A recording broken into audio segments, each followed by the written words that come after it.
Hi guys! Today I want to review some new products from Revlon. They're the new age-defying, firming, and lifting makeup. So I got the foundation and a concealer. The shade I picked up is 35 Natural Beige and the concealer is in medium. The packaging is quite nice. It's a typical 1 ounce packaging. It has a pump, which is always a plus. The concealer packaging is quite neat as well. I like that it is a tube so you can just squeeze it out and you're not wasting any product, and it has a sponge. Yeah, it's a sponge to dab onto your eyes. So let's just start off with the concealer. That is thick, a lot thicker than I thought.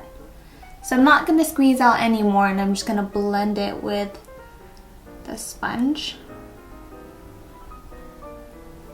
It feels really creamy and thick. I could feel it setting already. Wow, that's quite nice. I like how fast it set. It's not too liquidy, so it didn't go into the fine lines. And it has high pigmentation too, so I like it. That alone, I already feel so awake, or at least I look awake. So next is the foundation. And I sure do hope this is the right color because I just grabbed one. Usually I grab 2 shades. This does contain an SPF of 15. So I will do the flash photography test and see if that looks alright. And it seems a little thick.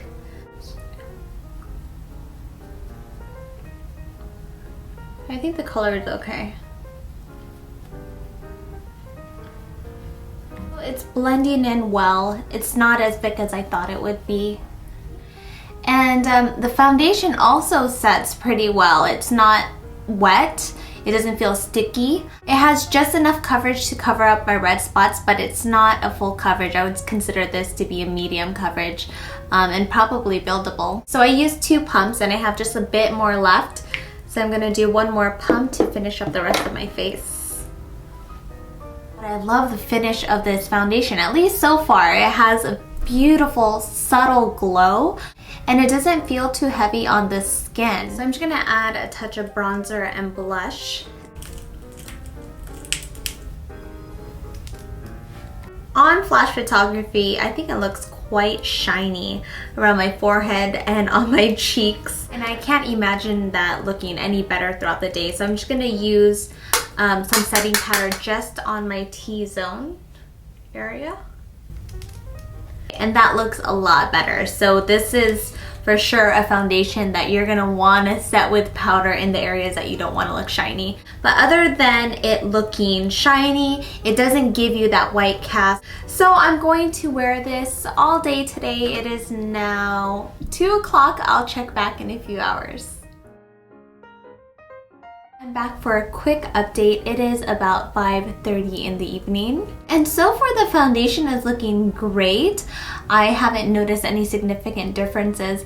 And actually before I started filming, I took a photo with flash photography downstairs and the foundation looked amazing. It made my skin look pretty much perfect. One thing though with the concealer, as I'm looking up close, and I noticed a little bit of concealer in my fine lines. I mean, it's very subtle. Everything looks pretty good. Everything feels fine. It doesn't feel cakey. Nothing feels drying or anything. So yeah, I will check back at the end of the night. It is almost 11 o'clock. Most of my foundation stayed in place, except for my nose area. I'm always subconsciously scratching my nose, so that's no surprise to me. I am starting to feel a little tiny bit oily. For the foundation, I do recommend you use the setting powder for the spots that you don't want to look shiny. Overall, I think the products worked pretty well.